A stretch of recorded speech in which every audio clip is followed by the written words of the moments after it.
Memnon, king of Ethiopia, offers a horde experience the likes of which has never been seen before in Total War. Let's explore what the king has to offer to those who pick up Rhesus and Memnon, the newest hero pack for a Total War saga Troy. The nephew of King Priam of Troy has ventured north to the Aegean to assist his uncle in the struggles against the Achaeans. As we begin our campaign, we find ourselves on the island of Rhodes, ready to lay waste to the enemies of Troy. To the field of battle! Memnon's roster features a diverse selection of various Northeast African and West Asian cultures. For example, units from Ethiopia have vanguard deployment, while Egyptian troops can switch between spear and shield and two-handed axes, which allows them to adapt to whatever is needed in the heat of battle. However, with the overall lack of armor and morale, we must be cautious in how we play. The light units allow us to quickly flank and surround our enemies, but we want to make sure our front line doesn't break and give the opponent easy access to our ranged units. One of the unique qualities to Memnon's campaign is how he recruits new units. As a horde army, we cannot take settlements and instead construct buildings on the armies themselves. However, unlike traditional horde armies, we have no buildings that allow us to recruit new units. Instead, the king of Ethiopia sends for reinforcements from the homelands. In Pharaoh's Servant, we get an overview of the lands under the influence of the pharaoh. Each region has unique units to send for, but at the start of the game we are limited to Sais, Kerma, and Napata. Through royal decrees and building chains, we gain access to more regions with more and stronger units. Let's recruit from Napata. As you can see, the reinforcements come with an upfront cost. However, when we add these units into our army, we will only have the upkeep to deal with, and they are all instantly recruited into the army. Should we find ourselves teeming with resources, we can use this mechanic to create a stockpile of recruitable units and quickly get a full army going later on. Continuing on, we'll attack Chimeros. However, I know that there's an army sneaking around here somewhere. Let's see if I can lure them out by encircling the settlement. Got him! To make sure we utilize our light units to the best of their abilities, let's take our Ethiopian spearmen and hide them in these bushes. We'll position the rest of our army so that our opponents will unwittingly pass by our spearmen. Once they have a chance, our hidden units can pounce, scattering the enemy slingers and hit their front lines in the back.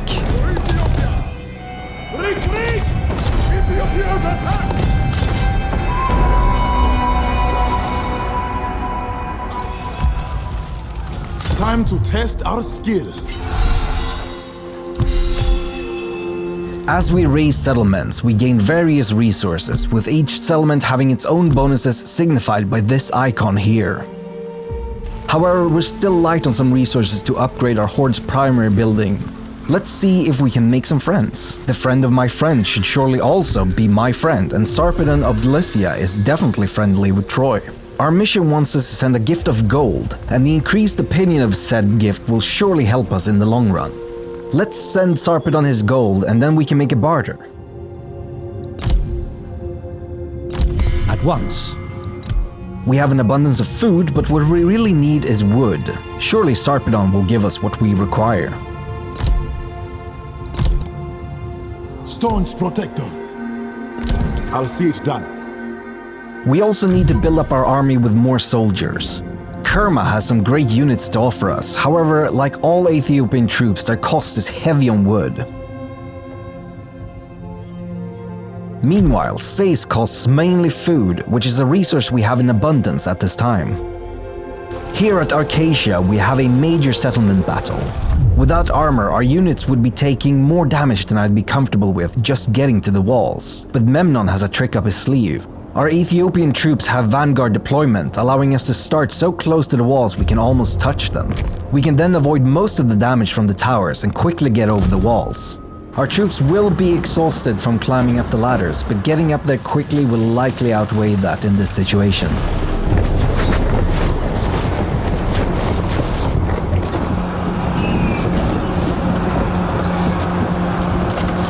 As the enemy breaks and our units push further into the city, the enemy falls back to protect the victory point in the town square.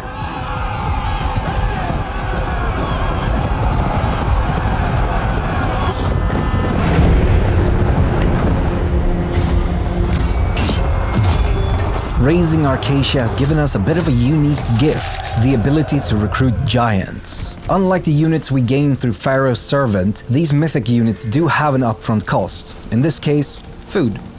If we are to assist King Priam and launch an all-out attack on Menelaus and Sparta, we'll need to take out his rear defense. Idomeneus of Crete stands in the way of our ancient oath and must be taken care of. It's time to take advantage of the second of Memnon's unique mechanics, Resourceful Strategist.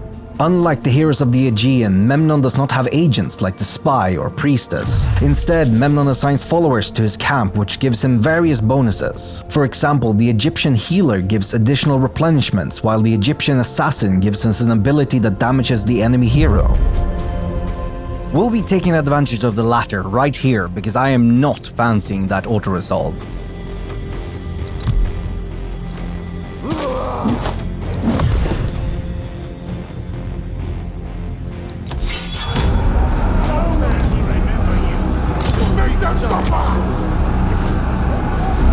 With the enemy hero badly damaged, we should have him on the run quickly.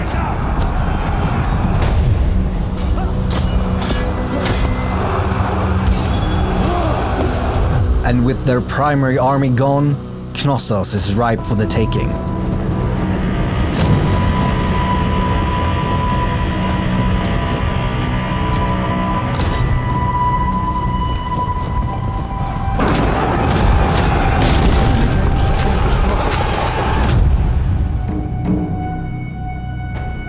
We want to upgrade our primary building to Hero's Retinue, which will unlock the Egyptian territory of Memphis.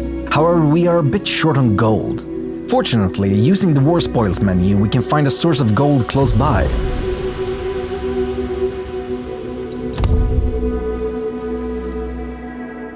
The time has come. The Scourge of Sparta has a name, and his name is Memnon.